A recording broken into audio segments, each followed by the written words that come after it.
Well, good afternoon, y'all. Welcome to the G.I. Justin channel. Thank you guys so much for showing up today. I have come across something when it comes to the thing we've been talking about the last couple days with this central bank digital currency that I think is earth-shattering. I mean, it is proof that this is actually happening as we speak and is the plan of central banks across the world and the government that it's happening. They're going to do it. They have every intent on making this central bank situation a real deal. I mean, it's going to be our future, yours and mine. They're going to be able to tell us how much we can spend on something, tell us where we can spend it, and worst of all, control how much your money you as a private American can save. It is, in my opinion, one of the most ridiculous things that has ever come out of the world banking system, which says a lot because the world banking system is pretty wild. They kind of do what they want to do, and the rest of us are just forced to deal with it because the rules that apply to them don't apply to us. So here's what I've uncovered to talk to you guys about today. So this thing's called Project Icebreaker. I will give them points though. Cool name. If I flew a mission and it was like Operation Icebreaker, I'd be down for that. So this Project Icebreaker, I'm going to touch in and read on here, is a joint initiative from the Bank of International Settlements and the central banks of Israel, Norway, and Sweden. They've just successfully concluded a study on the potential benefits and challenges of using retail central bank currencies in international payments. The project tested the technical feasibility of conducting cross-border and cross-currency transactions in a model between different experimental retail CBDC systems. In the test, a cross-border transaction is broken down into domestic payments facilitated by a foreign exchange provider active in both domestic systems. So what they mean to say is if we're going to trade a CBDC from America to China, we'll make it, never happen, we'll make it easy.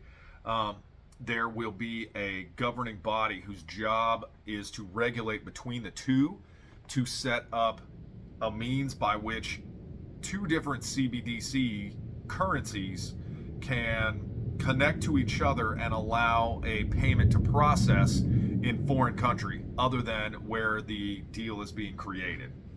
So they're basically building this Project Icebreaker. They're building the infrastructure to allow for international CBDC transactions to take place.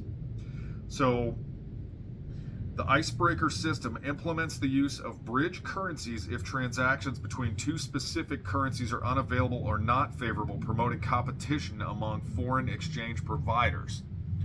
So, there's exchange rate associated with money where, pesos to dollars is always, of course, significantly weighted for the dollar because its value is so much higher than the peso.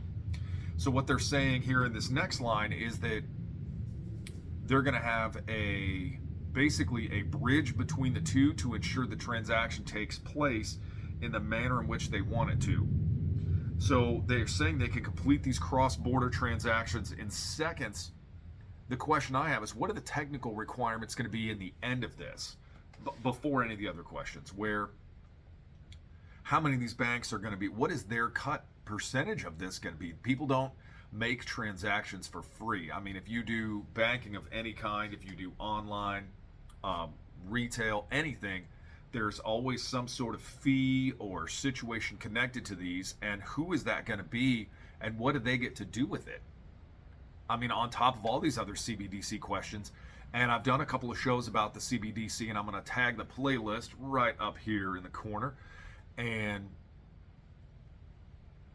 the thing I think about with this is these are countries who are already admitting that they're doing this. It's already happening.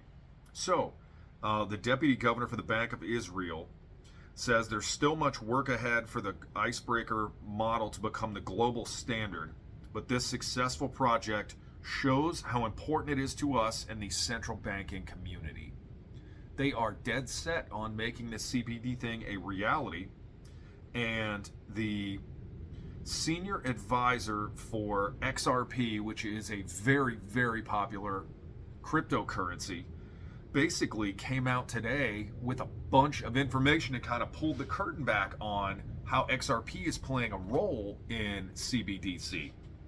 So basically, he says that the XRP ledger, which is one of their formats of this, is used to work on these and similar CBDC projects. And here is their link to crypto. So what they're doing is they're utilizing cryptocurrency as a way to be the first generation of this CBDC, a way to create something from nothing, control it, monetize it, and then operate it as they see fit. So he's basically, the thing that he says that strikes me the most is that all CBDC, by the time it's officially ready to roll out, will be cross-border, meaning that the CBDC created by the American government, when they come out and say, hey, here's the deal, you have 45 days from the day a dollar hits your bank account to use it or lose it. We're either going to take this money and you can do something with it, or we're going to take this money and at the end of 45 days, whoop, it comes right back to the bank. You no longer own it. It's not yours. Now it belongs to us. The thing that I find problematic about that is if they're using this cryptocurrency XRP and its kind of parent Ripple to do these things, where is the oversight in these? I mean, these are private companies, right?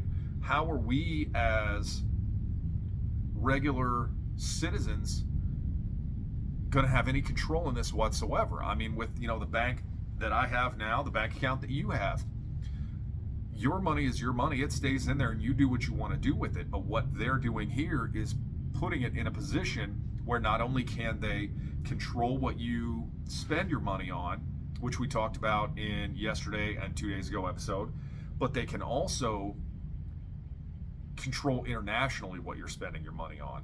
Where if you want to take a vacation to France, we'll say France, the government will have the ability to control what airline you fly on, whether you sit first class or coach, how much money you spend on that airline ticket, and then your entire trip to France.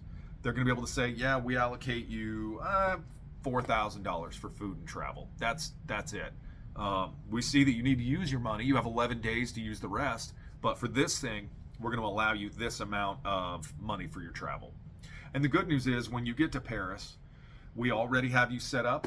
You're going to pay a 10% fee, but your money will transfer right over to the franc.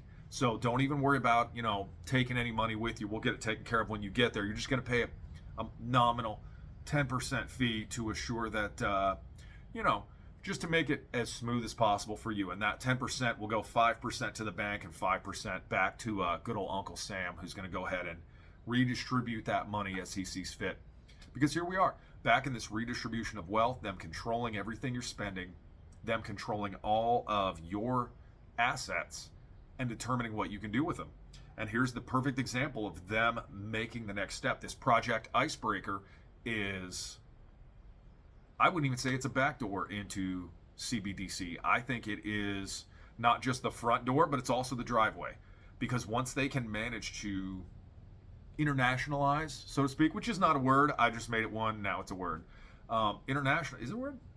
I don't know. Either way, maybe it's a word. But once they figure out how to internationalize this situation where everyone's cryptocurrency, CBDC, can talk to each other, the next step is making it a real deal. Because as soon as they can make the ruble, the pound, the Deutschmark, the dollar in the CBDC world interconnected, it's a game changer for them. It's game over. I mean, they can do everything they want to do with your money, and you have no control over it. From the last couple of days, I'm seeing the comments that you guys are putting in the comment section, and I'm looking at the things you want to talk about, and I feel like everybody is concerned as I am, and I want to continue to hear what y'all think about this, because I don't know what our answer is to this CBDC and XRP situation, because they're leading the charge in this. So what do we do other than write our elected officials and say, hey, don't like that? I mean, what's the benefit of that? Yeah, they're all bought and sold by every lobby on the planet, regardless of which side of the aisle you choose to sit on.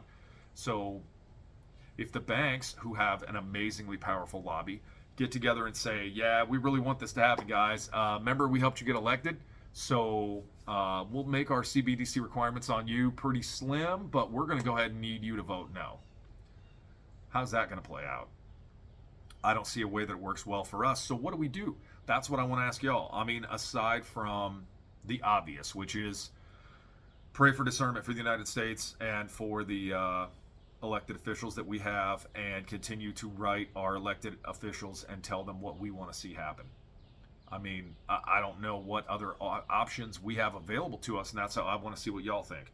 So that's really the big thing I want to talk to you guys about today is this Project Icebreaker. So thank you guys so much for watching.